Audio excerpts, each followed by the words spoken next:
Que le Seigneur vous bénisse, que le Seigneur vous bénisse, que le Seigneur vous bénisse, que le Seigneur vous bénisse, que le Seigneur vous bénisse. Saluez-vous les uns les autres, les unes les autres. Je vous salue dans le nom précieux du Seigneur Jésus-Christ. Je vous salue, je vous salue. Je vous salue. Je salue le frère Roméo, le pasteur Roméo, de Kentucky ou bien de Massachusetts ou bien de Colorado. Je vous salue, je vous salue, je vous salue dans le nom précieux du Seigneur Jésus-Christ. Que Dieu te bénisse, mon frère. Ça va, mon frère?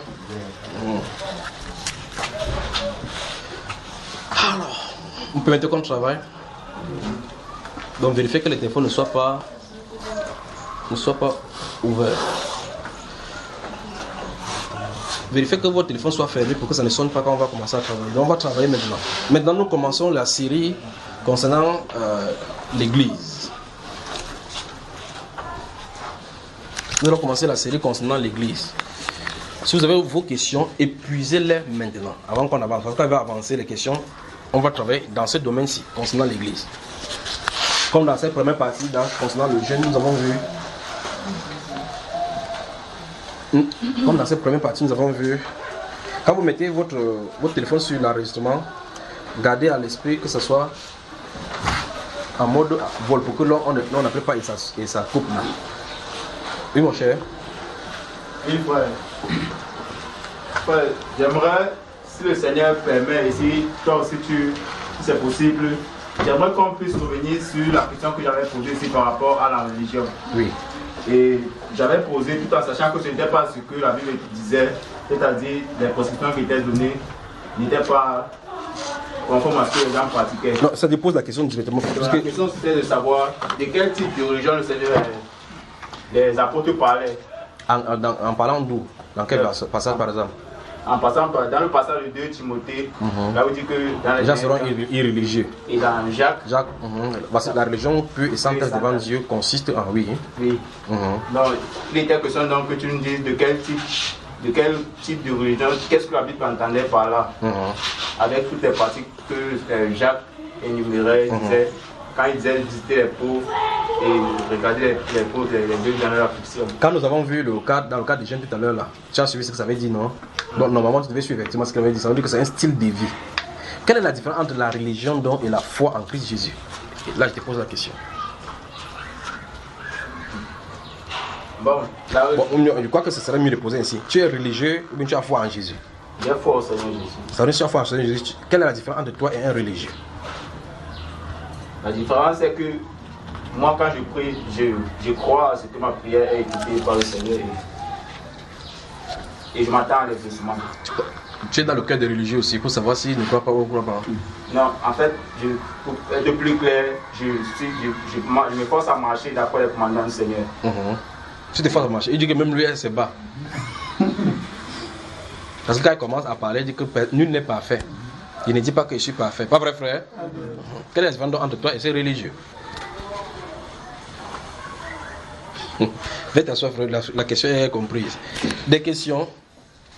S'il n'y a pas de questions, on s'attend d'abord sur cette question avant d'avancer. C'est quoi la différence entre un religieux?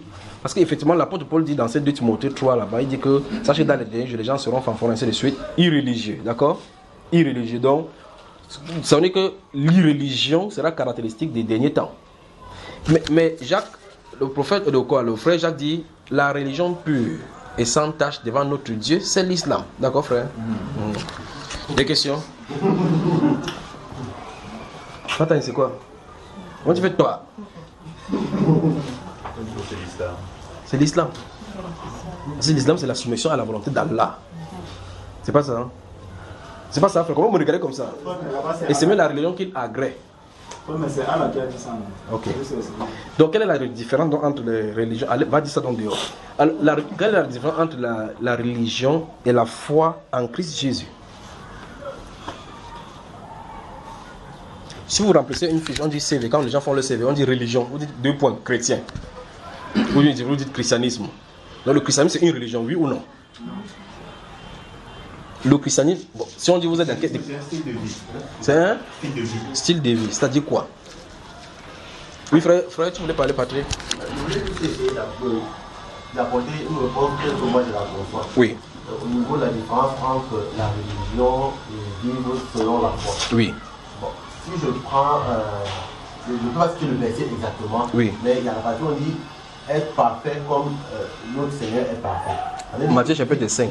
Vivre selon la foi, c'est viser, s'améliorer de jour en jour et vivre selon les préceptes et les commandements de Dieu, vivre selon les Écritures, selon ce qui est écrit dans la Bible. Par contre, celui qui est religieux, il a déjà un emploi de temps précis. Un peu comme si on se lève le matin, on récite le chapelet, on s'en fout aussi le chapelet, on regarde la montre.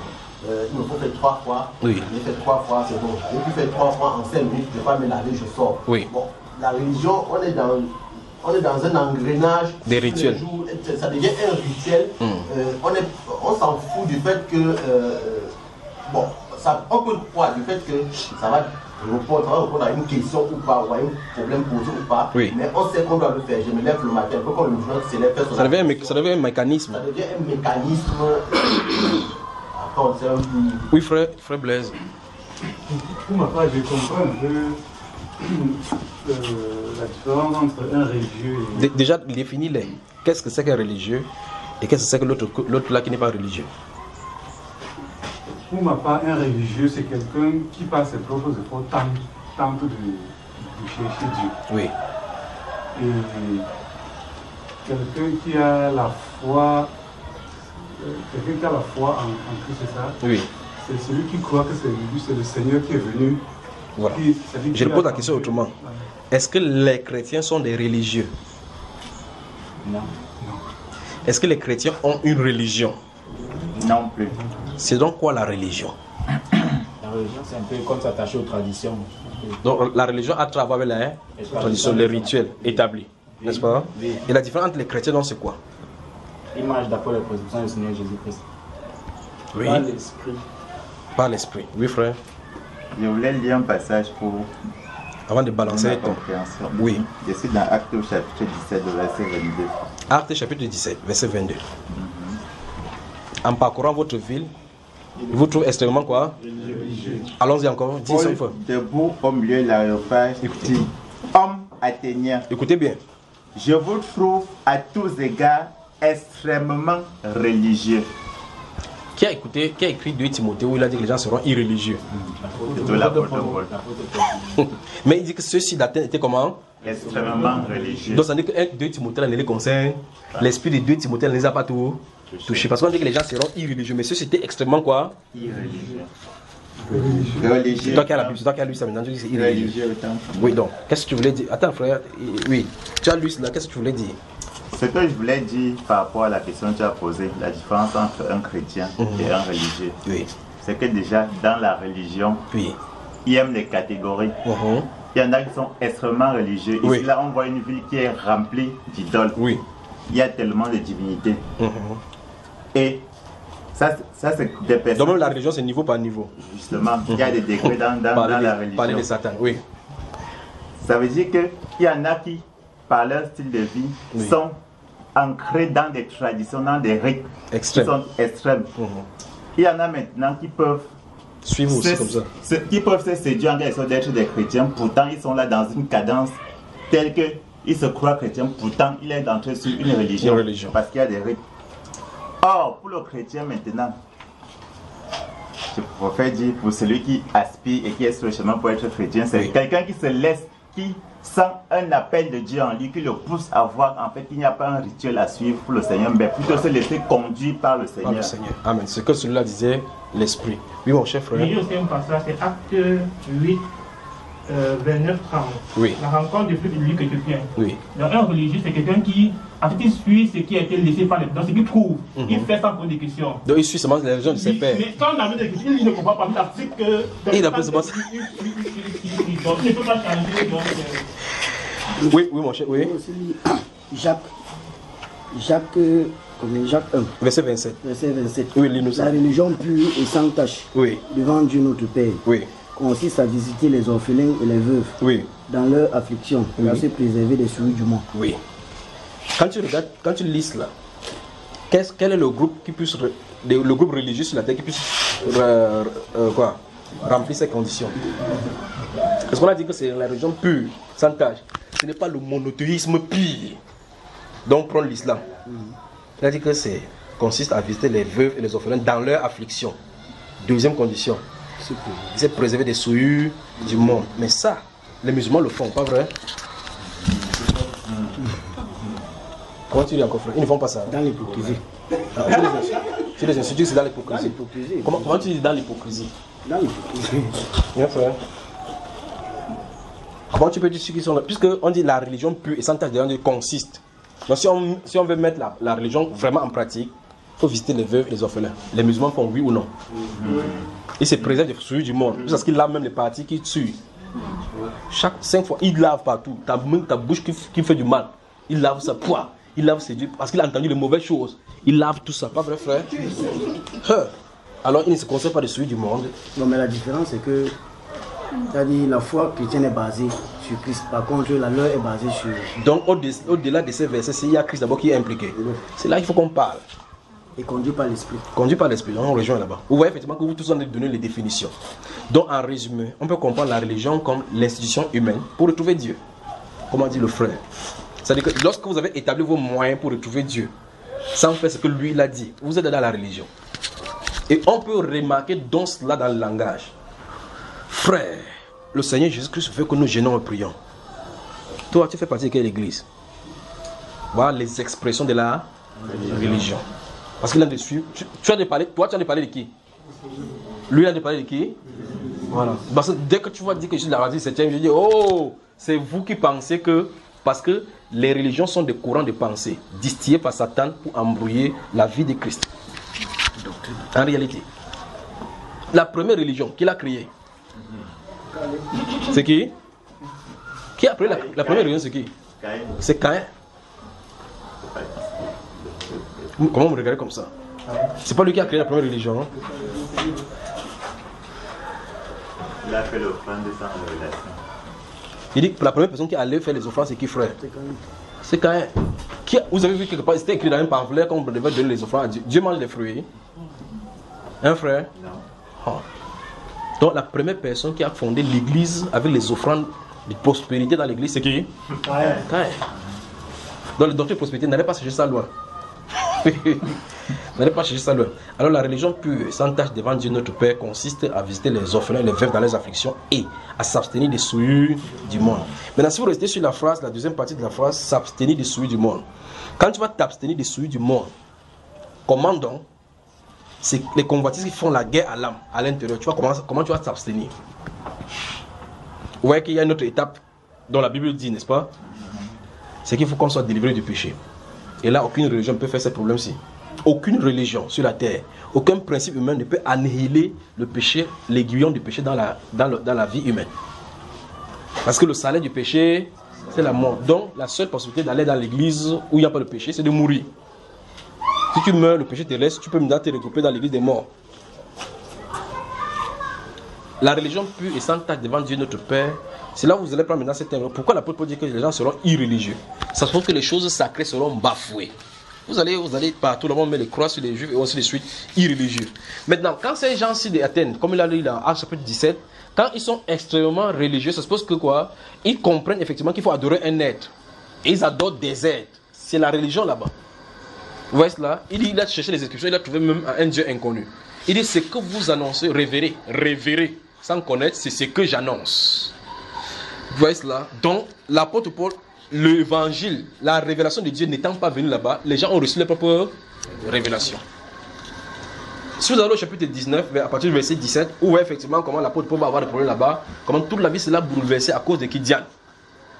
Vous avez votre fille qui s'appelle Diane. Faites pas qu'il parle. Alors que Diane, on dit son simulacre est tombé du ciel. Elle avait installé son industrie là-bas. Les gens ont eu une révélation d'Isis. Diane, c'est ce que vous appelez Marie aujourd'hui, au point où il y avait l'industrie qui développait toutes ses activités. Pas vrai, frère? Quand l'apôtre est entré là-bas, c'était la religion avec la vie de Christ. Parce que la différence principalement, c'est Christ venant habiter dans un cœur humain. Christ venant habiter dans un cœur humain donne un style de vie qui est le style de vie céleste. Donne un style de vie qui est une vie céleste. Une vie de l'esprit, une vie agréable au Seigneur. Ça veut dire que c'est Christ en nous faisant son œuvre. Alors que c'est la religion consiste à faisons notre rituel pour plaire à Dieu. D'accord? Dès le départ, si Christ n'y est pas, tout ce que tu fais c'est dans la religion. D'accord mon cher?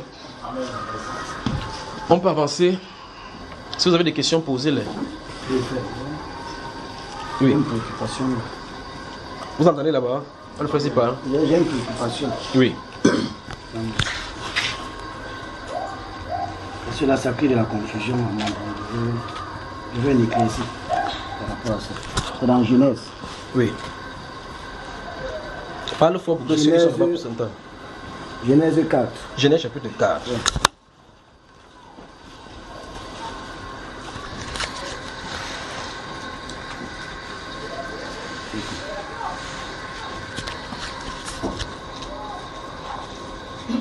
Tout le monde dit Genèse c'est le premier livre. On n'a pas besoin de regarder la table de matière. Genèse chapitre 4, on y va. Oui, lorsque Caïn avait tué son frère Abel, Oui. à partir du verset 15, Oui. il a dit, l'Éternel lui dit, si quelqu'un tuait Caïn, Caïn sera vengé 7 fois. Oui. Et l'Éternel mit ainsi sur Caïn pour que quiconque le trouverait ne le tuât point. Oui. Puis Caïn s'éloigna de la face de l'Éternel et habita dans la terre du nord, Des notes. à à l'Orient du jardin. Ma question est la suivante. Parce que quand Dieu créait Adam et Ève, Oui. ils sont deux. Oui. Bon. Ils ont accouché 2 enfants, Caïn Oui. et Abel. Qui t'a dit?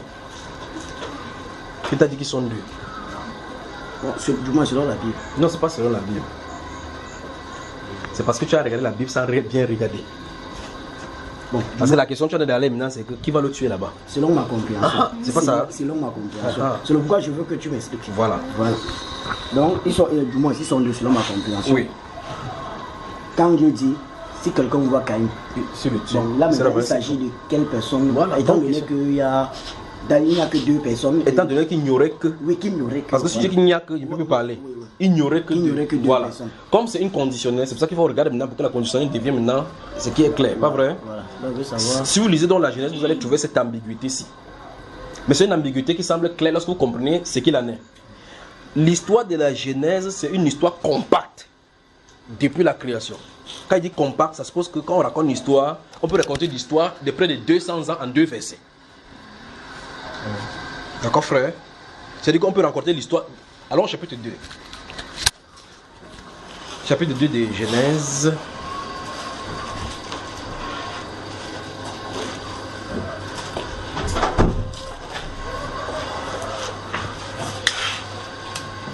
Chapitre 2, versets 15 et 16. Chapitre 2, verset 15 et 16, il dit, l'Éternel Dieu prit l'homme et le plaça dans le jardin d'Éden pour le cultiver et pour le garder. Oui. L'Éternel Dieu donna cet ordre à l'homme, tu pourras manger de tous les arbres du jardin. Continue. Continue, frère. Mais tu ne mangeras pas de l'arbre de la connaissance du bien et du mal, car le jour où tu en mangeras, tu mourras. Ah non, on s'arrête là-bas. Vous avez vu ce qui est écrit, n'est-ce pas? Puis on passe à l'étape maintenant de la formation de la femme. Pas vrai? Je veux que toute votre attention maintenant. Donc la question du frère, c'est au chapitre 4, verset 17, vous le disiez, la Bible déclare qu'après ça, il y a une intégration entre Caïn et Abel. Enfin, entre le Seigneur et Abel. Maintenant, est-ce que lorsque Abel a été tué directement, Dieu lui a parlé instantanément? Dès qu'il a tué, il a fermé la terre. Lorsqu'il s'est tourné, Dieu lui a parlé. Non. Il a parlé quand? Je vais regarder pour vous.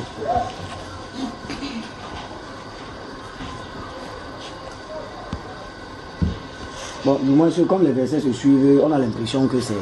On a l'impression que On a l'impression. dès qu'il a fini de tuer directement, il a parlé, pas vrai? C'est ça que vous allez voir dans la Genèse. On a Ok, maintenant, si c'est comme ça, regardez très attentivement.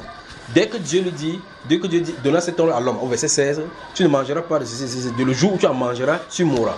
Il te pose une question. Le jour où il a mangé, il est mort. Alors, chapitre 5. Regardez bien ce que je vais vous dire. Chapitre 5. Alors, c'est verset 1. Voici le livre de la postérité d'Adam. Oui. Lorsque Dieu créa l'homme, il le fit à la ressemblance de Dieu. Tu vois qu'on revient encore au commencement. Il créa l'homme et la femme. Oui. Il les bénit, il les appela du nom d'homme lorsqu'il fut créé. Oui. Adam, âgé de 130 ans, engendra un fils à sa ressemblance. Stop. Quand il a mangé le fruit, il avait quel âge? Je sais pas. Continuons. Un fils à sa ressemblance selon son image. Il Oui. lui donna le nom de Seth. Stop. Donc on est au moins sûr qu'il a, a mangé de l'arbre avant l'âge de 130 ans. N'est-ce pas, frère? Oui. Parce que 7 sortant, c'est quand Abel a été tué. Et par conséquent, c'est depuis longtemps. Avant cela, il y a eu d'abord le péché. Donc 7, c'est un indicateur pour nous montrer effectivement que quand 7 est là, c'est quand le péché a déjà été fait. Et on dit que c'est à l'âge de 130 ans. Je fais toute votre attention pour que vous saisissez. Ça veut dire que c'est à l'âge de 130 ans qu'il accouche de 7. Et la femme va dire que ces 7-ci vient en remplacement d'Abel que Caïn a tué. Donc ça veut dire que l'événement de tuerie est derrière l'âge de 130 ans. N'est-ce pas? Par conséquent, l'événement du péché est derrière l'âge de 100. Nous sommes d'accord. Ça veut dire que nous sommes au moins sûrs que l'année où Adam a mangé le fruit défendu était inférieur ou égal à 130 ans. Oui ou non? Ok. L'enfant naît en combien de jours? Quelles sont les différentes étapes de l'enfant? 9 mois. 9 mois. Mais Dieu a dit au verset 16 du chapitre 2 que tu vas mourir à quelles conditions? C'est à l'homme. Quand il a donné l'homme, qu'est-ce qu'il a dit? Le jour où tu mangeras, nous avons convenu que le jour où il a mangé, c'est derrière 130 ans. Et ici, il vient d'accoucher un enfant. Donc, s'il accouche un enfant, l'enfant a au moins 9 mois dans l'eau. Donc, on est sûr au moins que le moment où il a mangé dépasse 9 mois. On peut aller comme ça. C'est pas dichotomie, comme on fait en mathématiques. On fait jusqu'à ce qu'on trouve la limite. On tend vers la limite là. On avance, frère. Alors, en clair, c'est vraiment dire que le jour où Adam, en clair, on peut tirer la conclusion claire ici, que le jour que Adam a mangé, il n'est pas mort. Oui ou non, frère? Non. Hein? Il n'est pas mort. La question c'est, Dieu a-t-il menti? Non, Dieu n'a pas menti. Parce que déjà les conséquences qui s'en suivent. Non, laisse les conséquences. La première conséquence, c'est que quoi? Le jour où tu mangeras, est-ce qu'il est mort le jour où il a mangé? Non. Continue, tu vas maintenant voir quelque chose. Allons-y, avançons. Continue, on est au chapitre 5, non? Okay. Tout on a dit à l'âge de 130 ans, il engendre un fils à son image, selon sa ressemblance, et il donna le nom de Seth lorsqu'il fut né, n'est-ce pas? Continue. Verset 4. Oui. Les jours d'Adam après la naissance de Seth furent de 800 ans. Et il engendra des fils et des filles. Stop. Et il engendra des fils et des filles. Regarde-moi. Des fils et des filles. Ses fils et ses filles, il les a engendrés quand? Après 130 ans. On a l'impression. Ça donne l'impression que c'est après 130 ans qu'il a engendré, n'est-ce pas? Oui. Ok.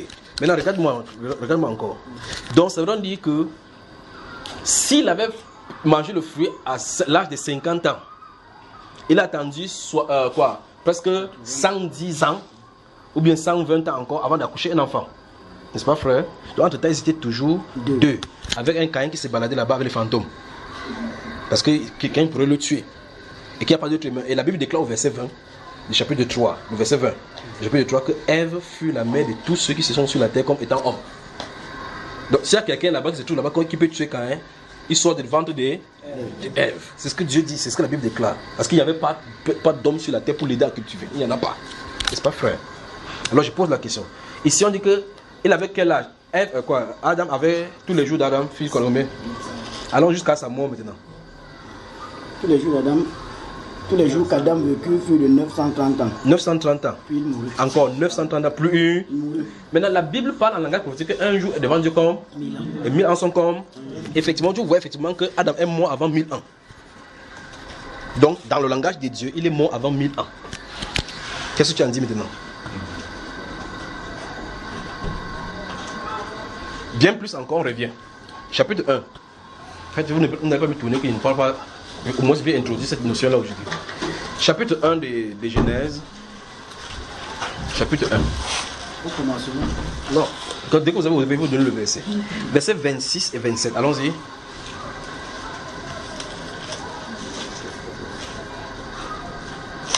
Puis Dieu dit, faisons l'homme à notre image, Oui. selon notre ressemblance. Oui. Et qu'il domine sur les poissons de la mer, sur les oiseaux du ciel, Oui. sur le bétail, sur toute la terre, Oui. et sur tous les reptiles qui rampent sur la terre. Oui. Dieu créa l'homme à son image et il le créa à l'image de Dieu et créa l'homme et la femme. Oui. Il créa quoi? L'homme et la femme. Ça, c'est quel jour? C'était au jour de la création. Ça, c'est clair, c'est la création. La Bible déclare à partir du verset 1, Dieu dit que la lumière se sépare avec les ténèbres. On dit que c'est fait le jour 1. Il fait telle chose, ça fait jour 2, les luminaires, jour 3, ainsi de suite. Ce qui se passe, c'est qu'on dit là, c'est en quel jour? Comment? Sixième jour. Tu es d'accord avec moi? C'est vrai, on dit que l'homme et la femme ont été créés le même jour. C'est-à-dire que nous sommes quand par exemple aujourd'hui samedi. Donc Dieu les a créés samedi. Pas vrai, frère? Non. Je voulais dire, suis-moi attentivement. Ça veut dire que l'homme a été créé le même jour. Parce que le 7e jour, il va faire quoi? Il va se reposer. Selon le chapitre 2, là, le chapitre 2 va nous dire clairement. Lis le verset 1, chapitre 2. Ou bien le dernier verset du chapitre 1 d'abord. Avant d'être tombé au chapitre 2. Allons-y. Dieu vit tout ce qu'il avait fait. Dieu vit tout ce qu'il avait fait. Celui-ci va aller à haute voix. Dieu vit tout ce qu'il avait fait. Oui. Et voici, cela était très bon. Oui. Ainsi, il eut un soir et il eut un matin. Ce fut le 6e jour. Ce fut le 6e jour, n'est-ce pas? Maintenant, continuons au chapitre 2. Ainsi fut achevé les cieux et la terre et toute leur armée. Oui. Dieu acheva au 7e jour son œuvre qu'il avait faite. Oui. Et il se reposa au 7e jour de toute son œuvre qu'il avait faite. Au 7e jour. Maintenant, lis le verset 6 et le verset 7. Allons-y.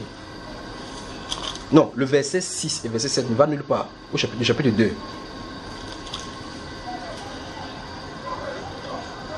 Mais une vapeur s'éleva de la terre et arrosa toute la surface du sol. Oui. L'Éternel Dieu forma l'homme de la poussière de la terre. Oui. Il souffla dans ses narines un souffle de vie et l'homme devint un être vivant. Regarde-moi. Le verset 1 du chapitre 2 dit que Dieu se reposa. N'est-ce pas? Ici, là, il est en train de faire quoi? Il est encore en train de prier. C'est quel jour alors? Mais comment, frère? Ça va dans tous les sens. Ça va dans tous les sens comment? C'est ça qui veut. Ça avance, ça revient et puis tout ça. Là, c'est ce qu'ont vu les historiens. Dieu n'a pas mis ça au hasard dans les Saintes Écritures. Je peux si vous allez, on va dans les livres de prophètes, vous voyez certaines de ces choses. Vous voulez qu'on y va? Pour que vous voyez ces choses aussi. Dieu ne fait pas des choses mécaniquement comme les hommes. C'est pour ça qu'il fait cela. Il y a des choses qui sont mises dans la Bible. Et donc, c'est pour ça que vous allez lire la Bible, vous allez voir, après ces choses, après cela je vis, après cela je vis. Mais ce que je dis après cela, dans votre littérature, c'est que quand on dit après, ça veut dire que l'autre aussi est venu avant. Applique ça à Dieu, tu vois que ça ne donne rien. Alors, on va lire Zacharie. Ouvrez Zacharie. Prophète Zacharie.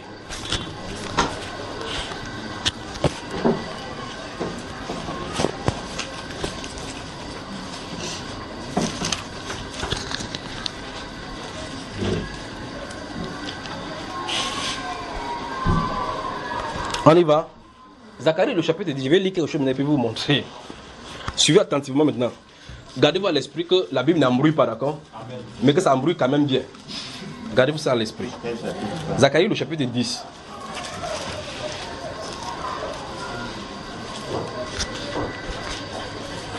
Je vais lire quelques passages dans la Bible et puis je vais vous donner certaines choses et puis l'autre je vais vous donner un devoir. Comme vous me posez des questions là maintenant. Vous êtes prêts? On y va? Zacharie chapitre 10, je vais lire à partir du verset 7. On me prend à partir du verset 4 pour que vous compreniez. Donc je prends le verset 4 du chapitre 10 de Zacharie. Pas Tania, pas Zacharie dans ta Bible. Comment tu fouilles depuis comme ça? Il est dans Daniel maintenant. Je n'étais pas dans... Ok. Verset chapitre 11. Non, chapitre... Non, chapitre... Non, c'est le chapitre 10 qui est devant moi. Bon, alors chapitre 11. Alors chapitre 11. Je vous ça et puis ça n'est pas le chapitre 10. On y va. Verset 4 du chapitre 11 de Zacharie. Ainsi parle l'Éternel mon Dieu. Vous y êtes? C'est ça que vous avez chez vous, n'est-ce pas? Ah, Zacharie chapitre 11, le verset 10, le verset 4. Ainsi parle l'Éternel mon Dieu. Paie les brebis destinées à la boucherie. Vous voyez ce qu'il dit? Paie les brebis destinées à la boucherie. Ceux qui les achètent les égorgent impunément. Celui qui les vend dit, béni soit l'Éternel car je m'enrichis. Et leur pasteur ne les épargne pas. Car, écoutez bien, écoutez. Car je n'ai plus pitié pour les habitants du pays, dit l'Éternel. Et voici, je livre les hommes aux mains les uns des autres et aux mains de leurs rois. Ils ravageront le pays et je ne les délivrerai pas de leurs mains. Alors, écoutez bien, parce qu'on a dit paie les brebis destinées à la boucherie. Verset 7 dit, alors je me mis à paître les brebis destinées à la boucherie, assurément les plus misérables du troupeau. J'ai pris 2 houlettes, regardez, vous m'avez souligné houlettes. J'ai pris 2 houlettes. Aider la maman, c'est à trouver Zacharie. On est déjà au verset 7. Elle a cherché encore Zacharie. Aider quelqu'un à trouver pour qu'on puisse avancer. Parce qu'on a des choses profondes à voir tout à l'heure là. Alors, vous êtes avec moi? Vous avez combien de lettres? 2. Ha! Parler de Bible. J'appelais l'une quoi? Grâce. Et j'appelais l'autre union. Voilà les 2 grands thèmes de la Bible. Les 2 grands thèmes de la Bible, ce qui concerne l'Église, c'est les 2 mots là. Voilà ça qui est dans la Bible, dans votre Bible. On y va? Vous allez voir les conséquences de cela. Et je fis paître les brebis. Verset 8, c'est ici, je vous pose la question. J'exterminai les 3 pasteurs en 1 mois. Mon âme était impatient à leur sujet et l'un aussi avait pour moi du dégoût. Souligner 3 pasteurs. Et puis vous allez me déterminer dans la Bible qui sont ces 3 pasteurs. Voilà le devoir que je vous donne. On avance. C'est pour ça que vous allez faire attention quand les prophètes écrivent. Faites attention. Je peux prendre comme ça plein ici dans la Bible. Regardez. Verset 9. Et j'ai dit, je ne vous paîtrai plus. Que celle qui va mourir meure, que celle qui va périr périsse, et que celles qui restent se dévorent les unes les autres. Maintenant, verset 10. J'ai pris ma houlette. On appelle ça quoi? Grâce. Et je l'ai brisée pour rompre mon alliance que j'avais traitée avec tous les peuples. Mais ici, au moins, vous comprenez ce que ça veut dire, non? Ça veut dire que c'est la fin des... C'est la fin des... C'est quand même curieux. Ça, c'est la période de la fin des... La fin des... Comment, frère? Ça dit quoi? Où est-ce qu'on a parlé des temps ici, dedans? On parle la fin de la grâce. Comment quelque chose écrit noir et blanc? Là, au moins, une compliquée. On dit, j'ai pris ma houlette grâce et je la brisais pour rompre mon alliance. Parce que l'alliance de la grâce est introduite avec le sang de Jésus. C'est pas ça, frère? Et pour rompre mon alliance que j'avais traitée avec tous les peuples. Donc ça, c'est la période de... Ça, c'est la période de la fin de... Donc la grâce est arrêtée ici. Donc on rompt la grâce, ça veut dire qu'on arrête. Là, c'est pas ce qui est écrit. Pour rompre mon alliance que j'avais traitée avec tous les peuples. Donc à cet instant-ci marque le moment où Dieu, il n'y a plus de grâce sur la terre. C'est ça ou c'est pas ça? Maintenant, regarde ce qui suit. Elle fut rompue ce jour-là et les malheureuses brebis qui prirent garde à moi, reconnurent ainsi que c'était la parole de l'Éternel. Ou effectivement, la fin de la grâce, c'est que les gens vont dire sur la terre. C'est que les chrétiens qui seront sur la terre vont faire... Ce qui va se passer, pas vrai? Parler de l'évangile. Maintenant, regardez ce qui va se passer par la suite. Regardez. Verset 12. Je leur dis, si vous le trouvez bon, donnez mon salaire. Sinon, ne le donnez pas. Et il pesait pour mon salaire 30 cycles d'argent. L'Éternel me dit, jette-le au potier, ce prix magnifique auquel ils m'ont estimé. Et j'ai pris les 30 cycles d'argent et je l'ai jeté dans la maison de l'Éternel pour le potier. Je veux que vous me racontiez quel événement on parle ici. On parle de quoi, frère? On parle de la vente du Seigneur Jésus. On parle de la vente du Seigneur Jésus. Lorsqu'on a de vente, on parle de quel événement de façon précise? Ici. La période de la crucifixion. Non. On parle de quoi aussi? Ce que l'on a raconté là, c'est quoi? La trahison de Judas Iscariote. C'est pas ça qui est noté ici. Bon, lorsque Judas Iscariote va trahir Jésus, qu'est-ce qu'on va faire de lui? Lorsque Judas Iscariote va trahir Jésus, qu'est-ce qu'on va faire de ce Jésus? On le crucifie. Donc son sang est versé. Quand son sang est versé, ça introduit quoi? Mais voilà la grâce enfin là-bas. On a dit en haut là-bas la fin de la grâce avant son annoncement. Donc vous voyez que vous avez lu le livre des prophètes. Il a parlé de la fin de la grâce. Et avant de donner l'événement qui va introduire la grâce. Vous voyez. Et si vous continuez en bas maintenant, il va parler maintenant. Lorsque David va s'asseoir maintenant sur le trône, maintenant les deux seront réunis ensemble. Il y aura une parfaite harmonie entre les deux. Ça c'est la houlette union. Et vous allez dans le livre de Salomon, 1 roi chapitre 11. C'est le moment où Salomon est mort que les deux maisons ont été séparées. Judas avec Israël. Pas vrai, frère? Donc, avec les peuples, ils traitent de la grâce. Avec le problème d'Israël, c'est le problème de l'unité. Et donc, dans Zacharie chapitre 11 jusqu'au chapitre 13, il va dire que les familles vont se réunir ensemble pour pleurer sur lui comme pleure un nouveau-né. Pas vrai? Un premier-né. Et il dit maintenant, si on l'interroge, où est-ce que tu as eu cela? Il dit, c'est dans la maison de mon frère que j'ai eu cela. Parce qu'il va déverser un esprit de grâce et de supplication. Donc, vous voyez, effectivement, les événements ne sont pas de façon chronologique dans la Bible. Vous lisez Isaïe chapitre 2. Vous allez voir, effectivement, je vais vous donner un exemple, un bon exemple que vous comprenez. Regardez Isaïe. Suivez bien. Isaïe parle du chapitre 1 jusqu'au chapitre 66. N'est-ce pas? Vous avez un frère? Amen. Regardez. L'enfant naît à quel chapitre? Chapitre 7. Comment? Au chapitre 7. Chapitre 7. Chapitre 9, on dit qu'elle est née. Sa conception, c'est au chapitre 7. N'est-ce pas? Parce qu'au chapitre 2, on l'annonce. chapitre 11, on dit que plus une racine naîtra d'Ésaïe et un rejeton poussera sur ses rejetons. N'est-ce pas? L'esprit de l'Éternel reposera sur l'esprit de crainte, l'esprit de force, l'esprit de ceci. C'est pas vrai? On est en train de l'annoncer. Au chapitre 7, donc, on dit que c'est pas une femme qui va venir. Au chapitre 9, il naît, on le voit, on dit que le voici. On l'appellera admirable conseiller, Dieu puissant. Donc cet enfant sera Dieu. Pas vrai, frère? À quel chapitre il meurt?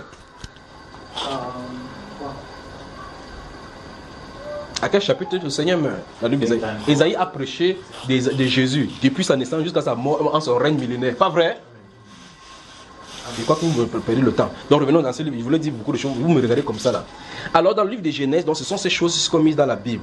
Quand quelque chose, un événement est mis dans la Bible, dans la Genèse, il faut faire attention. Parce que ça s'étend sur des milliers d'années. Des centaines, voire des milliers d'années. D'accord? C'est ça qui fait que quand quelqu'un lit, vous dites, et puis l'Éternel fit tomber l'homme dans un profond sommeil. Et il fait sortir le code de l'Éternel. Tu as combien de codes toi? Code téléphonique. Pas code téléphonique. Et des codes, oui. Tu as combien? 2 seulement. Ça veut dire que tu es un polygame. Donc on a retiré plusieurs codes. Je souhaite vous dire certaines choses ici, mais vous ne me permettez pas d'avancer. Alors, en clair, en résumé, Caïn et Abel sont nés. Après leur naissance, il y a eu des naissances. Donc ils n'ont pas grandi parce qu'ils sont vieux. Et puis quand on a tué, avant qu'Adam allait encore accoucher un. D'accord, frère? Il y a eu des naissances. Maintenant, l'événement de Genèse chapitre 6, quand les hommes se furent commencés à se multiplier sur la terre, les filles des hommes vivent. Lorsqu'on raconte les événements, ce n'est pas comme si tout ceci est passé avant que le chapitre 6 a commencé. Maintenant, tu as lu le livre de Job? Oui, en quelque sorte. Comment ça en quelque sorte, frère? Le livre de Job se situe à quelle période des Écritures? Dans un enseignement qui se situe. Laisse-moi l'enseignement. Dans le livre de Job, c'est situé dans quelle période? Job là, qui est là, dont vous lisez de Job. Il a vécu à quelle période? Avant le déluge, frère. Tu es sûr? Tu es sûr? Avant le déluge. Donc Job a vécu avant le déluge.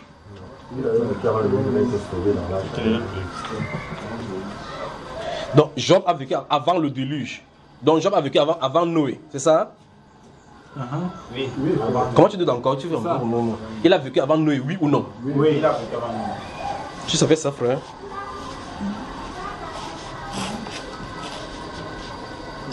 Comment tu dis mince?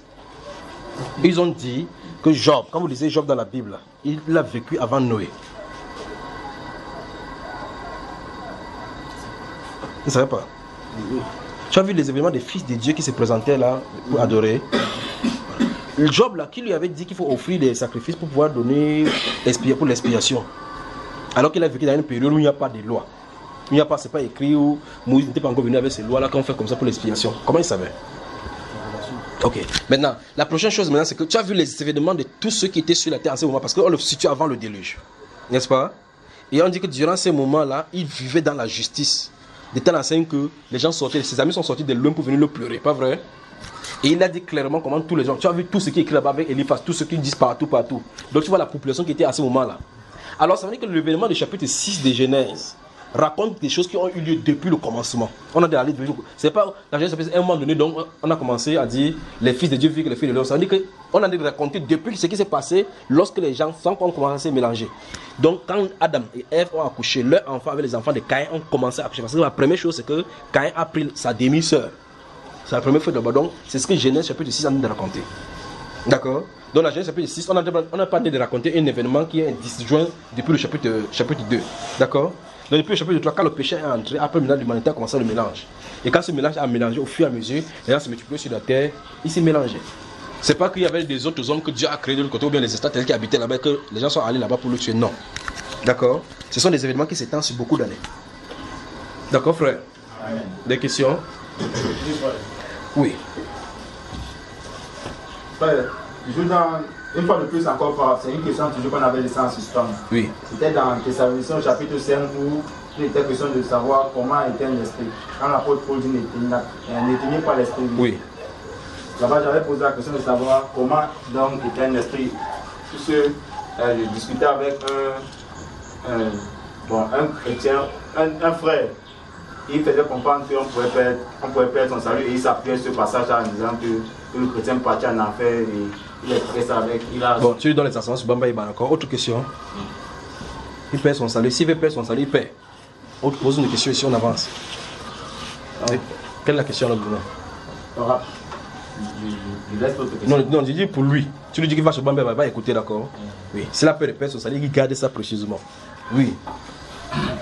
Bon, frère, à la maison, il y a une chaîne à la maison où il y a certains panélistes, des traditionnalistes, des personnes qui peuvent retourner aux ancêtres. Bon, puisque à la maison il n'y a pas le plateforme, donc quand il y a la télé au salon, je couche dans la chambre avec assis. On t'évangélise étant là-bas dedans. C'est-à-dire que tu es dans la chambre, tu dors, on dit que votre Jésus n'est pas bien. Oui, vas-y frère. Oui, et puis, je les ai entendus parler, ils étaient en train de discuter sur Jésus-Christ réincarné. Ils disaient qu'il n'est pas ressuscité et ils donnaient les passages de Dieu pour appuyer cela. Quand tu là, tu notais sur le livre. J'écoutais juste des passages qu'ils donnaient, j'avais ça en tête. Dis-le nous. Parce que Jésus qui est réincarné, il n'est pas ressuscité. Ils étaient en train, ils ont pris dans Luc 24, ils ont aussi pris Corinthiens. Dis-nous ce qu'il a dit donc. C'est que c'est Luc 24 dit qu'il n'est pas ressuscité. Bon, eux, je ne suis pas en train de dire qu'il n'est pas ressuscité. Non, ce verset-là, quand tu lis, parce que tu dis ça en tête, dans ce verset, on dit qu'il n'est pas ressuscité. Non, on ne dit pas ça. On dit quoi dedans? Ils ont lu la partie où les disciples étaient en train de partir à Emmaüs. Ils ont lu certaines choses, ils ont expliqué un certain nombre de choses que j'ai compris, je n'ai pas gardé. Mais la question que je voulais poser, c'était parce que oui, je sais que le Seigneur Jésus-Christ est ressuscité. Non, ne prends pas ça, ne dois pas ébranler ta foi, ne t'inquiète pas. Il sait que tu as foi dans la résurrection de Jésus. D'accord? Oui. Dis-nous. Donc, je voulais maintenant, sachant cela, et moi-même j'ai pris Luc chapitre 24, j'ai lu et j'ai arrivé le Seigneur où il était en train de leur dire que quand il les a retrouvés en chemin, il les a fait comprendre. Mais tu as remarqué que ces gens n'ont pas lu ça, non? Non, pas lu. Ils ont seulement lu la conversation avec Jésus justement sur le chemin, n'est-ce pas?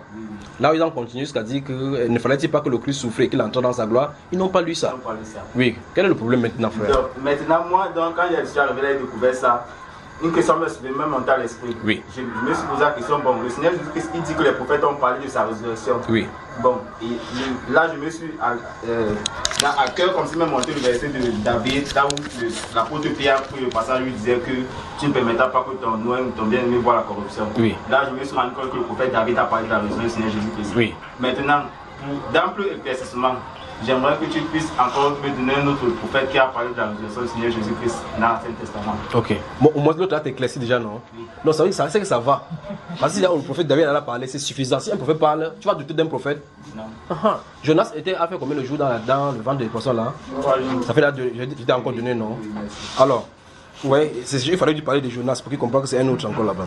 Alors que Jésus lui-même a dit que le miracle qu'il vous sera donné, c'est celui des 3 jours. De même que Jonas passa 3 jours et 3 nuits dans le ventre de grands poissons de la terre, c'est de la même façon le Fils de l'homme passera 3 jours et 3 nuits dans le ventre de la terre. N'a-t-il pas dit cela? Laisse-les comme ça là. Et les gens qui sont là-bas sont les agrégés, les Nancy, des spécialistes, on les appelle les grands maîtres. Et voilà ce qu'ils font. Oui, mon cher. Une dernière question. Oui. Ça concerne un peu lié à la foi et un peu comme le sport ou certaines activités. Je pense qu'on en avait discuté quand oui. Ça concerne la pratique des arts martiaux. Oui.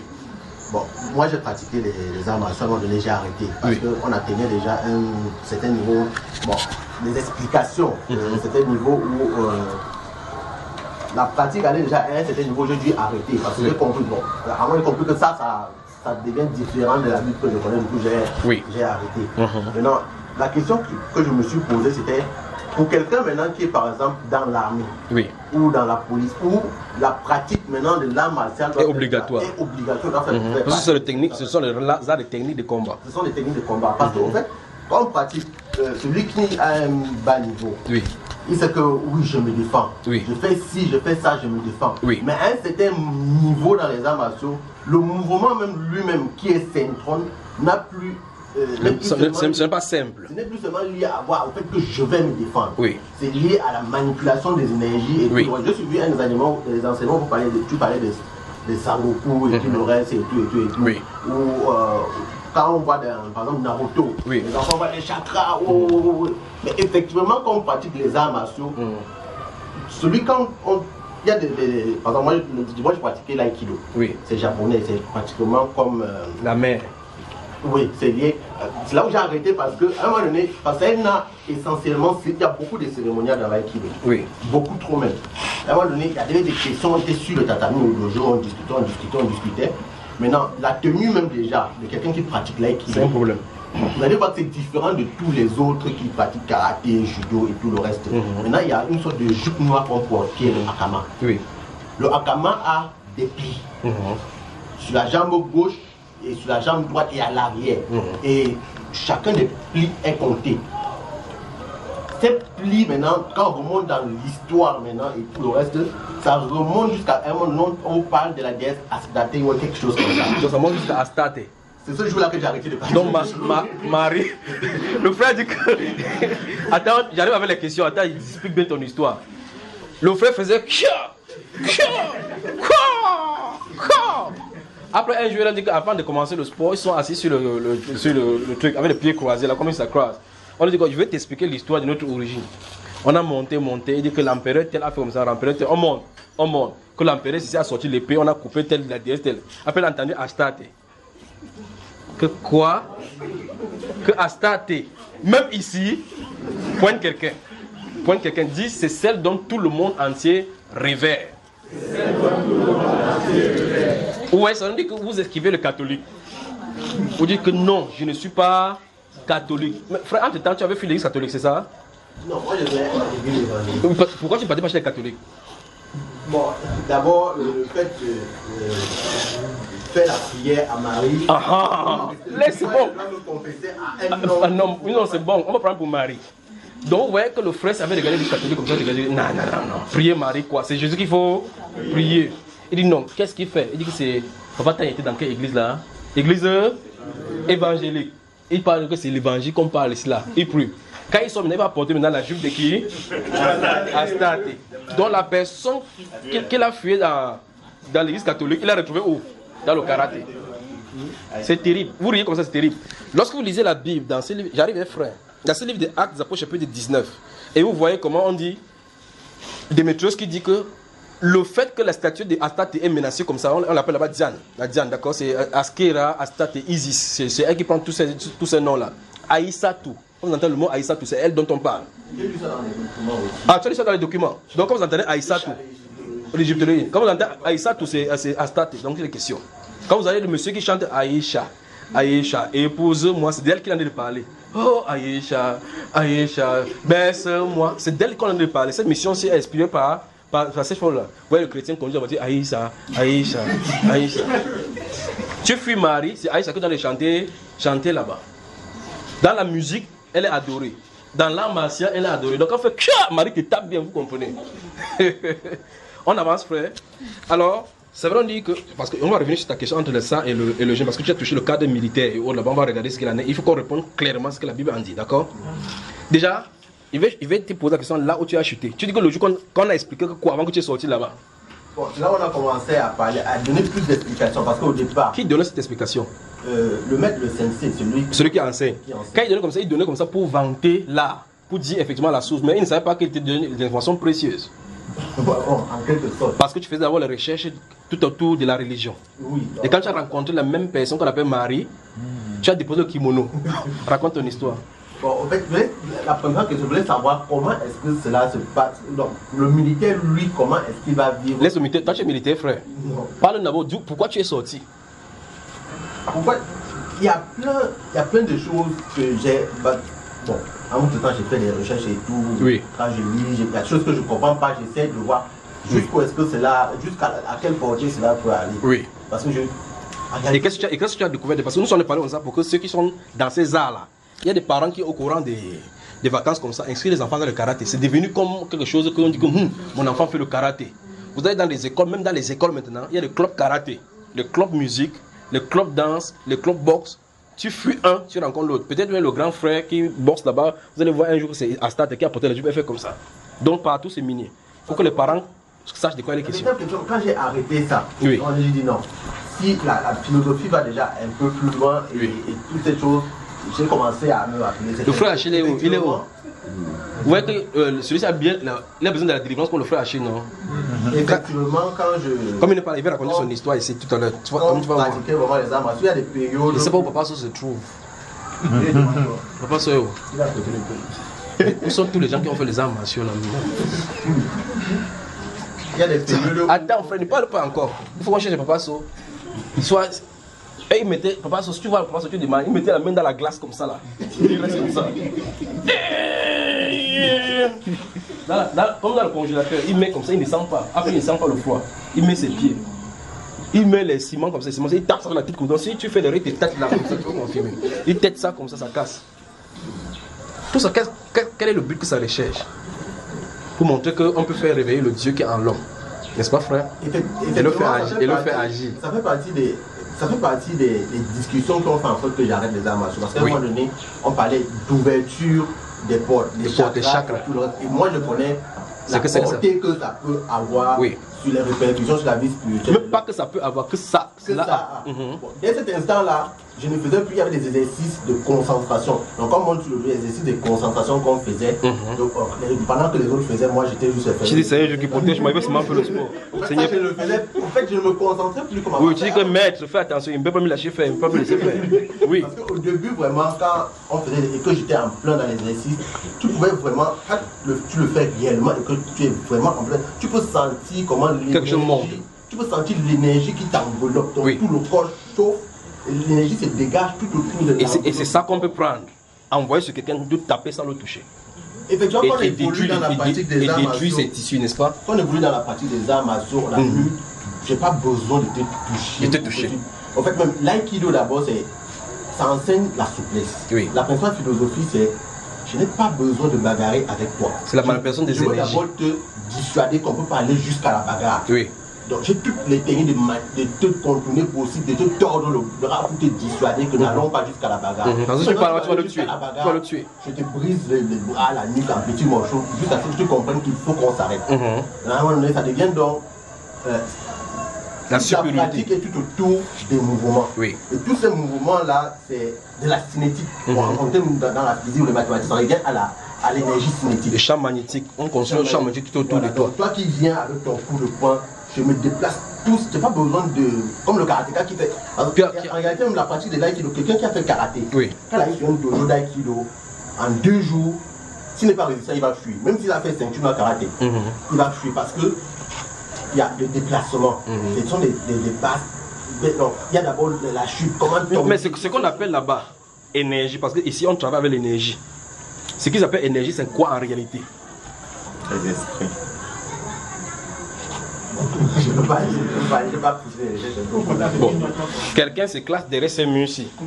Tu te concentres. Tu fais 1 fois, 2 fois sans toucher le mur et la personne sent que tu l'as touché. Qu'est-ce qui n'est pas touché?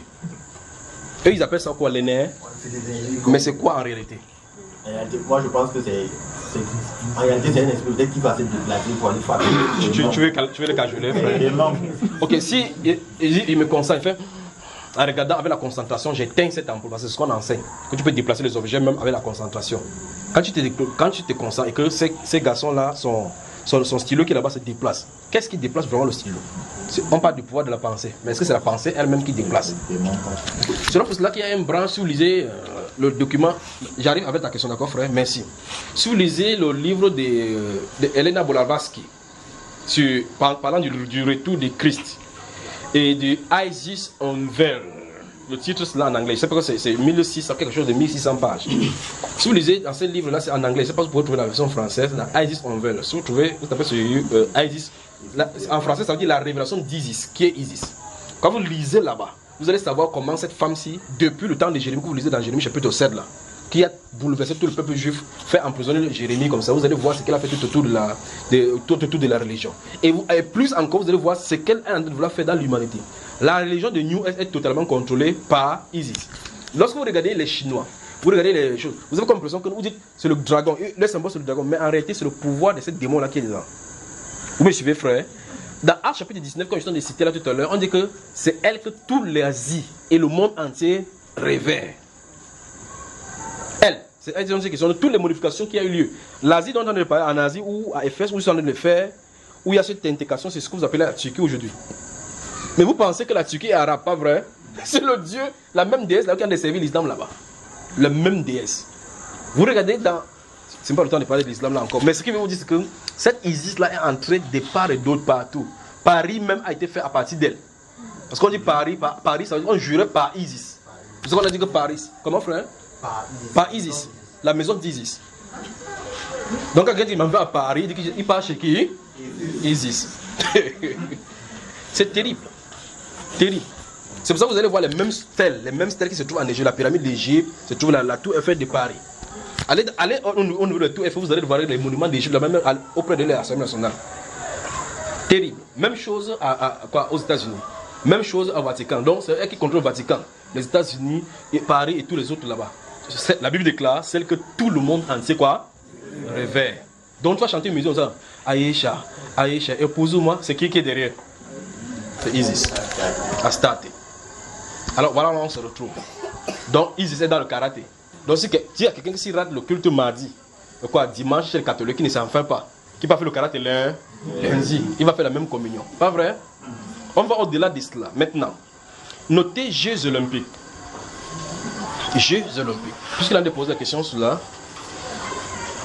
Si vous regardez, vous faites les recherches sur Jeux olympiques, vous avez votre internet, vous pouvez taper origine des Jeux olympiques.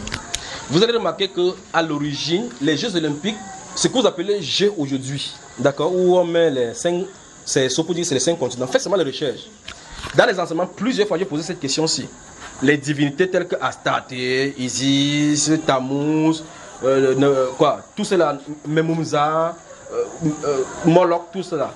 Dans la Bible parle, se trouve où aujourd'hui? Oui, les anciennes cités où adoraient ces dieux, les dieux cananéens là, ont été détruits. D'accord? Mais les divinités là se trouvent où? Je vous pose la question chaque fois dans les enseignements. La Bible est formelle. Une nation ne peut pas changer son Dieu. Donc ça veut dire que s'il y a un peuple qui était quelque part et que ce peuple a changé, les divinités ont changé, les choses ont changé, ce qui gouverne là-bas, c'est ce Dieu là. Le gars s'était adapté. Parce que si le Dieu là est un Pérou, on porte le calisson, lui-même porte le calisson. S'il est dans le Pérou, on porte le djinn, il est dans le djinn. Donc s'il y a un moment donné où il y a des rocs en roc, il est à l'intérieur. Un peuple change-t-il son Dieu? Alors maintenant, quand vous allez regarder la définition des Jeux olympiques, vous allez remarquer que les Jeux olympiques, à l'origine, étaient des rituels religieux pour les divinités grecques. Dans les différentes villes juives, les villes grecques se réunissaient pour commémorer les cérémoniels, les différentes disciplines, pour, en mémoire des dieux grecs. C'est ce qui se passe. C'est ce qui s'est passé. Mais aujourd'hui, on dit que les Jeux olympiques, ça vise à réunir les 5 continents. Ce qu'on a mis là-bas avec ces ronds-là pour dire, c'est pour montrer effectivement que cette divinité s'étend sur les 5 continents. Il faut qu'on les adore. Donc ceux qui participent aux Jeux olympiques louent les divinités païennes. C'est pour ça qu'on a parlé. Les Jeux olympiques viennent de Olympe. Olympe, ce sont des dieux, c'est un dieu païen, n'est-ce pas? Donc si quelqu'un s'inscrit là-bas, quelle que soit la discipline, j'ai gagné un médaille d'or. Ça veut dire que qui t'a félicité, frère? Le dieu Olympe.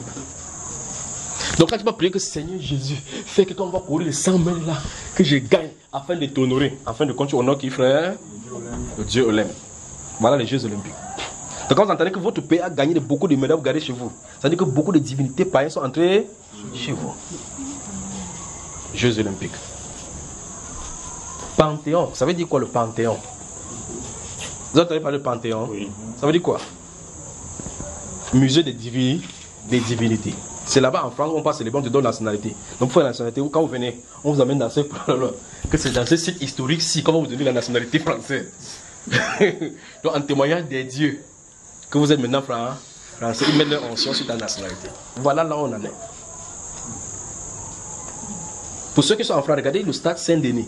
Allez chercher qui est Saint-Denis, ce qui s'est passé à Saint-Denis, ce qui était là avant qu'on appelle Saint-Denis maintenant. Vous allez être surpris que Saint-Denis n'est pas vraiment Saint-Denis. On est mal barré. Mal barré. Prenez seulement le livre de Will Durand, avec pour titre L'apogée du christianisme. L'apogée du christianisme de Will Durand, le tome 7 ou bien tome 9. Lisez ce qu'il dit à la page 227. De ce que l'Église catholique a fait en convertissant les chrétiens, les païens. On dit qu'on a trouvé la source. Les gens s'est adoré l'esprit des eaux. L'esprit des eaux s'appelle, comment on dit, Mami Wata. On va dire Sainte Marguerite. Pour ne pas rompre brusquement avec leur sensibilité. On a sanctifié l'eau en donnant le nom saint pour qu'ils continuent à révérer les eaux. Donc l'Église catholique est polythéiste. La grande magie de la Babylone. Voilà. Maintenant, répondons à la question. Première chose, nous avons convenu, et toi tu as fui à cause de cela, que c'est Marie qui initie le karaté, ta discipline, n'est-ce pas? En réalité, d'abord, revenons toutes sur la base. Toutes les disciplines de karaté, c'est une discipline spirituelle. D'abord. Ça fait partie du Budo. Du Budo, c'est ça que tu as dit. Oui. Voilà. Donc ça veut dire que c'est une religion. Ça veut dire que c'est une religion de l'esprit parce qu'on manipule les esprits là-dedans. Donc ce sont les esprits qui veulent s'entraîner pour le jour du combat, de grand jour. Ils veulent les disciples qui vont s'entraîner. Vous connaissez le frère Achille, n'est-ce pas? Oui. Vous savez ce qui est arrivé au frère Achille là-bas, la dernière fois qu'on était à Macapé? Qui était là-bas? À l'Opom, qui était là-bas lorsqu'il a été délivré de ces choses quand ça le pulvérisait? Qui était là? Attends, tu étais là, jour là? Où tu dormais à ce moment-là? Qui était là? Levez les mains, voir. Personne n'était pas là. Toi aussi tu étais là, frère Achille, le jour qui était là, quand ça va saouler comme ça là. Tu as Christ le Saint-Esprit. Ça s'est passé comment? Tu voyais quoi? Qu'est-ce que tu avais vu? Il s'est levé et criait donc. Tu as dit que hey, tu avais peur.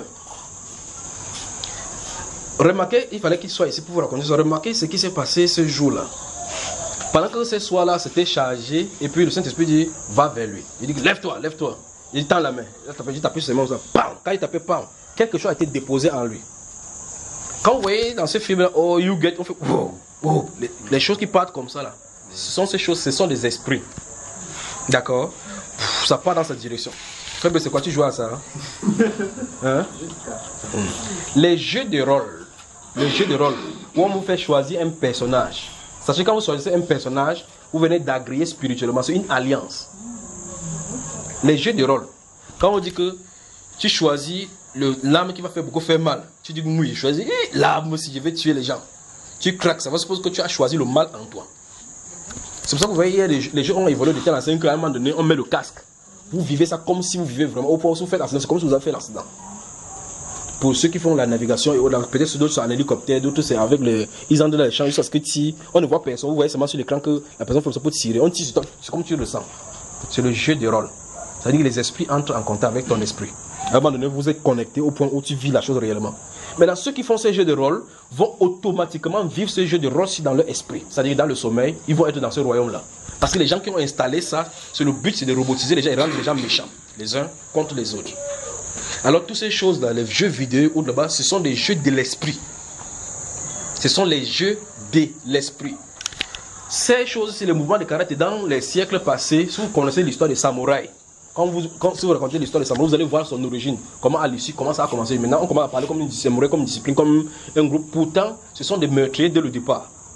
Alors, c'est une religion. Ça, c'est une religion. Et dans le New Age, ça commence à prendre des embranchements, comme il a dit, vous allez prendre le yoga.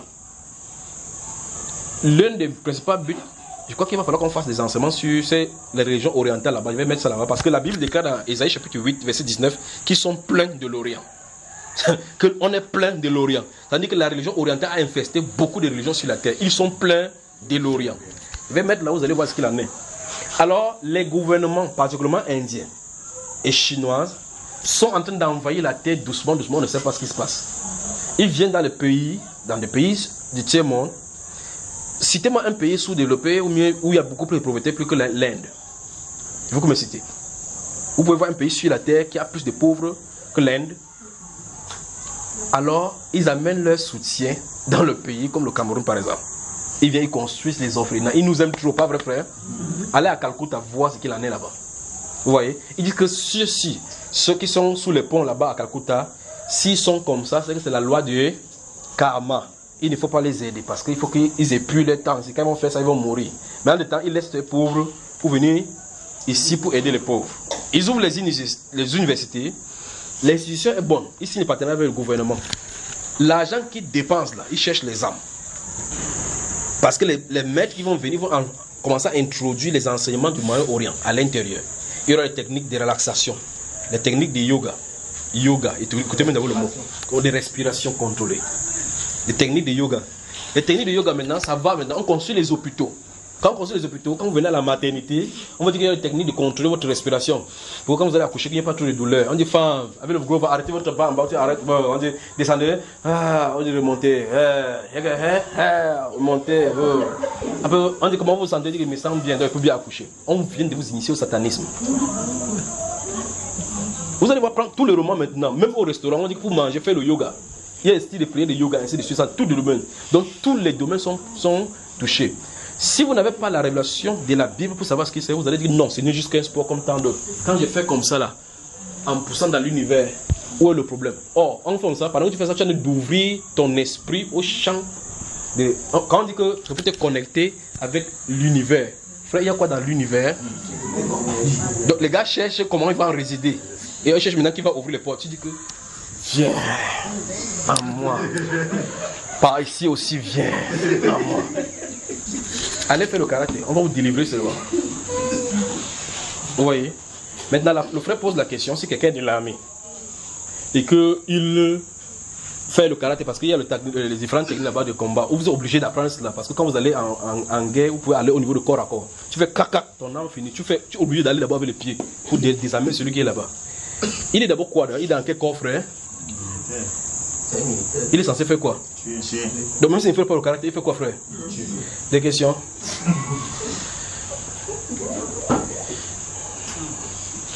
J'avais dit ici, lorsque nous voyons, j'avais dit, lorsqu'on va avancer, vous allez voir effectivement que plus vous allez vous serrer du côté de Dieu, plus vous allez voir effectivement qu'il y a des travaux sur la terre que vous ne pouvez pas faire. Parce que vous allez arriver au niveau de la... Comme là, il faisait son karaté tranquillement. Et remarquez très attentivement, quel que soit le niveau de secte que vous allez entrer, on ne vous dit jamais que c'est une secte mauvaise. Un franc-maçon ne peut pas rester dans la voie que du non. Ils vont dire avec la veste qu'il n'y a pas de sacrifice chez nous. On ne fait pas de sacrifice. C'est une cercle de réflexion philosophique. Dans ce cas, pourquoi il faut initier les gens? Parce qu'on va faire comme ça, que tu as entendu, tu dis oui. Tu as entendu niveau 2, tu as oui. Niveau 3, tu as vu. Niveau 4, ta fille. Il dit, j'ai pas, tu as signé la langue là-bas au niveau 2. Tu rentres, tu meurs, il y a la loi du serment. Pas vrai, frère? Et remarque bien l'initiation. On met le couteau symboliquement sur le cou, il garde le secret. On a te dit clairement que si tu ouvres la bouche, on te tire. Tu as bien assimilé cela. C'est pas ce que vous comprenez. La loi du secret. Alors quand regardez bien à la télévision, quand on parle, on pose la question, oui, monsieur le ministre, est-ce que telle chose il fait comme ça là? Quand il fait ce geste qu'il fait, il ne s'adresse pas aux journalistes, ni à la télévision, il dit aux initiés qui sont en train de voir la télévision que rassurez-vous, je ne peux pas voir le secret. C'est ce que ça veut dire. Oui, mon cher frère. La position là, oui. Il y a toute une étude oui. qui s'appelle la synégologie. Oui.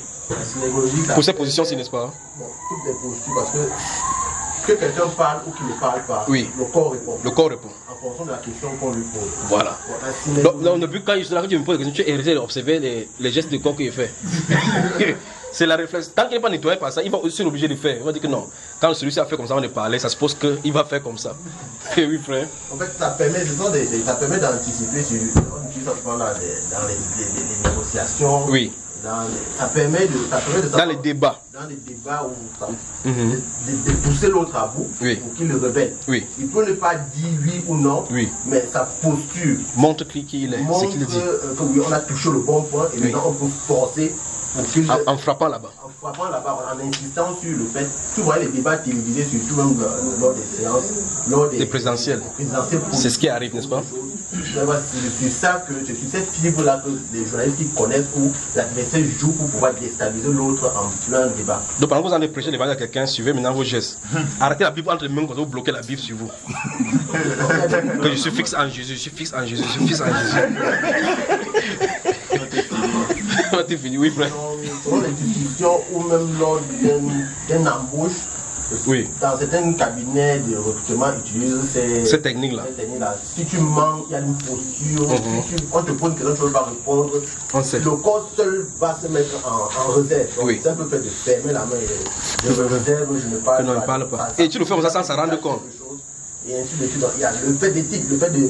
On pose une question, le simple fait de regarder à gauche ou à droite, le temps de réfléchir pour répondre. Que celui-ci en allait chercher quelque chose, a dit quelque chose. Voilà, donc il y a des comment dire ça, des études qui vont plus loin. Le gestuel. À gauche, ça veut dire qu'il réfléchit, il va créer une réponse. Une réponse. On peut regarder soit. Donc, quand le gars part à gauche, on s'en rentre, il rentre avec une réponse. Et ainsi de suite. Donc, il y a des éléments comme ça où le fait. Bon, on peut reconnaître quelqu'un qui est accro à la cocaïne par des gestes. Oui. Il en manque, il a des choses qu'il fait, ainsi de suite. Donc, autant des choses. Et quand le frère marche comme ça, là, ça mange quoi? Alors, vous voilà dans le monde. On fait les études, effectivement, comme on a dit, lors de la présidentielle entre c'est Nicolas Sarkozy et quelqu'un, une étude à la France, on a enfermé les étudiants quelque part, on a mis les gestes là-bas pour les étudier, les gestes, observer les gestes que Nicolas Sarkozy fait là-bas, et telle personne font. Et à l'issue de ça, on a dit qu'ils devaient gagner à cause des gestes qu'ils ont fait. Donc, oui. Ça fait l'objet de toute une série, un film qui a été tourné, toute une série qui est basée sur. Pour ceux qui suivent les séries, il y a Light to Me, Dr. Lightman ou quelque chose comme ça. Non, c'est toi qui suivais ça pour les rêves. Ça t'a fait partie maintenant. On continue. Des questions? Que Dieu vous bénisse. Que Dieu vous bénisse. Ces choses-là, si vous connaissez quelqu'un, vos frères, vos soeurs qui ont inscrit les enfants dans le karaté, enlevez-les. Vous ne faites pas du bien à ces enfants. Je dis que non. C'est quoi? C'est pour que l'enfant puisse savoir se défendre. Pourquoi tu formates l'enfant à se défendre? Défendre de quoi? Pour que l'enfant soit fort pour savoir se défendre. Soumets-le entre les mains du Seigneur, que le Seigneur le défend. Quand l'enfant entre, parce que, comme il était en train de dire, aucune secte satanique ne pourra jamais, en tout cas, laissons les sectes sataniques quelque part. Les sectes religieuses, dites chrétiennes, vous allez entrer quelque part. Quelqu'un vous a dit que ici on sait Satan? Non. Le pasteur, dans l'enseignement que j'ai parlé, connais-tu ton pasteur, le pasteur nigérian qui était mort, qui était allé en rivière, et puis ils sont lavé, le maman a couché avec lui pour lui donner les esprits, pour faire tomber les gens, l'huile là où il devait faire coucher à la Vierge. Vous avez vu dans son église, il avait écrit église de Maman Ouattara. Quand il guérit, il dit qu'il était guéri au nom de Maman Ouattara. Faites attention. Ouais, que c'est plus il monte, qu'il comprend que ça ne va pas, n'est-ce pas? Maintenant, il peut faire marche arrière, parce qu'il sait que c'est la mort. Alors, personne, si quelqu'un ouvre cette église de Satan, même pas le président lui-même ne peut pas aller là-bas. Il faut au moins écrire que Sainte Église des dieux. La mère des églises, la mère. Quand tu entres là-bas, on sait que c'est la mère Isis. Ouais, ça frère. Donc faisons attention. Toutes les sectes pernicieuses, c'est comme ça. On présente toujours l'original, puis derrière se trouvent des choses. Alors donc, on doit veiller sur nos âmes. D'accord frère? Amen.